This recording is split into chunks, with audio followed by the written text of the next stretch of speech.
Welcome to the channel.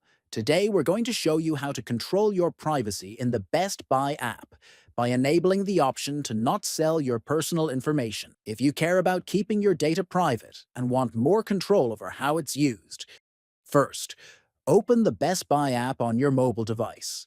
Next, look at the bottom right and tap on the profile icon. Then, scroll down and click on App Settings. After that, look for the option labeled Don't Sell My Personal Information. Finally, turn on the toggle to activate the Do Not Sell Personal Information setting. Once enabled, Best Buy will no longer sell your personal information, giving you more control over your privacy.